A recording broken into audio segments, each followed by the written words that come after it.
할렐루야, 조나시입니다. 오늘도 말씀으로 하루를 시작합니다. 슬기로운 아침 시간 에스겔 3장 말씀입니다. 어릴 때 부모님께서 아침을 든든히 먹어야 한다고 말씀하셨습니다. 왜냐하면 속이 든든해야 힘을 내서 공부할 수 있다는 말씀을 하신 것이죠. 그런데 속이 좀 편하지 않아서 저는 아침을 거르고 등교하는 일이 다반사였습니다. 이제는 어느 정도 나이를 먹다 보니까는요, 다양한 방법으로 아침을 챙겨 먹기 시작합니다. 왜냐하면 먹어야 힘을 내고 먹어야 일을 하고 먹어야 버티게 되기 때문입니다. 간단하게라도 아침을 먹는 것과 먹지 않는 것의 차이가 생기더라고요. 그런 경험 때문에 아침을 되도록 챙겨 먹으려고 이제는 하고 있습니다. 이럴 거면 부모님의 말씀을 좀 일찍 들어서 건강하게 살아냈으면 좋았을 텐데 참 후회가 많이 남습니다. 건강을 위해서는 육의 양식이 꼭 필요합니다. 그런데 영적인 존재인 우리에게는 육의 양식 이상으로 영의 양식도 필요하고 꼭 필요합니다. 오늘 우리가 보게 되는 에스겔 3장 말씀에서는 하나님의 일을 하는 사람에게 영의 양식, 즉 하나님의 말씀이 필요하다라고 우리에게 알려주고 있어요. 1절 말씀이에요. 또 그가 내게 이르시되 인자야 너는 발견한 것을 먹으라. 너는 이 두루마리를 먹고 가서 이스라엘 족속에게 말하라 하시기로 내가 입을 벌리니 그가 그 두루마리를 내게 먹이시며. 아멘.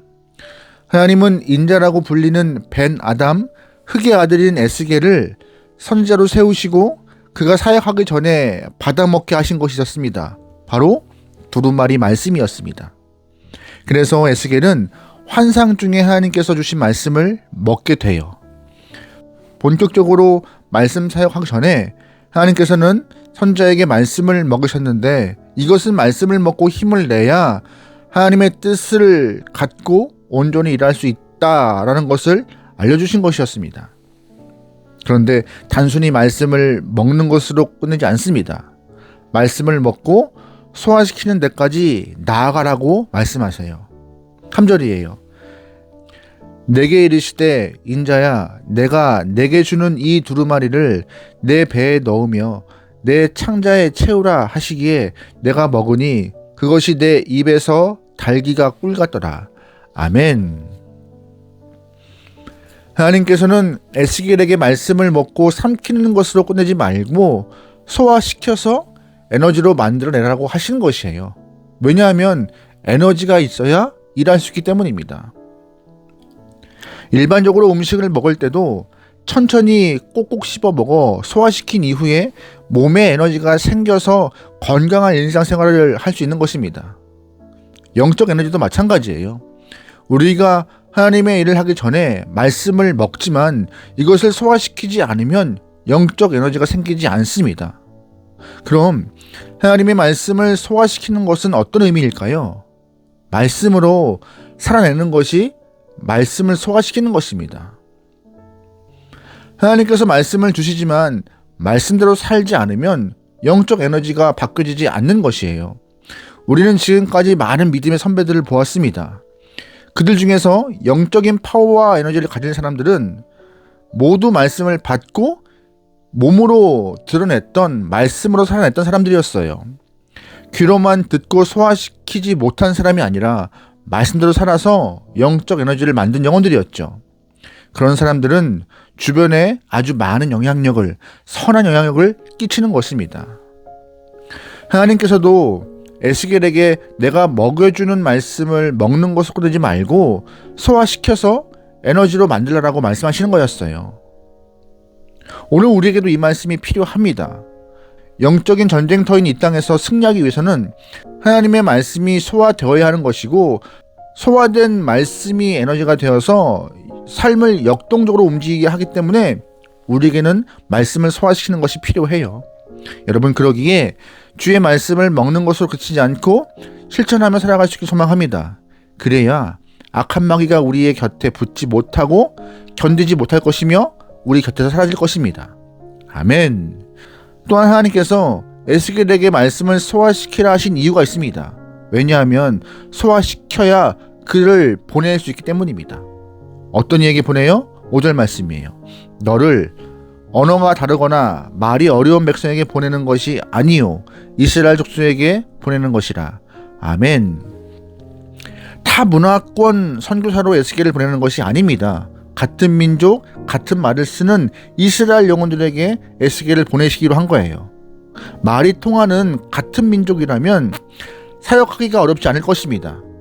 정서도 맞고 배경도 같으며 동일한 역사 가운데 공유하는 것이 많은 사람들이기 때문에 사역하기가 어렵지 않을 것이에요. 하지만 이들의 마음 상태가 문제인 것입니다. 7절이에요. 그러나 이스라엘 족속은 이마가 굳고 마음이 굳어 네 말을 듣고자 아니하리니 이는 내 말을 듣고자 아니함이라. 아멘.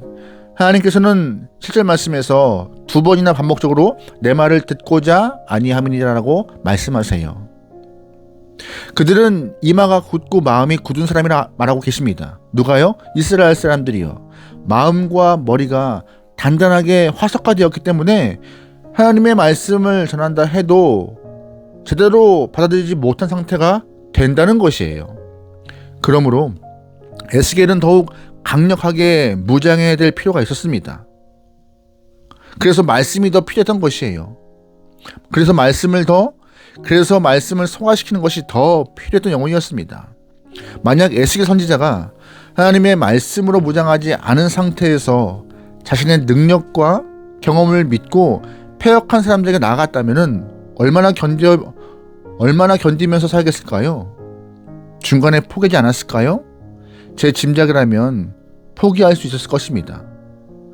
패역한 사람들과 영적 전투에서 승리하기 위해서는 하나님의 말씀으로 무장되어야 합니다. 이것이 하나님의 뜻인 거예요.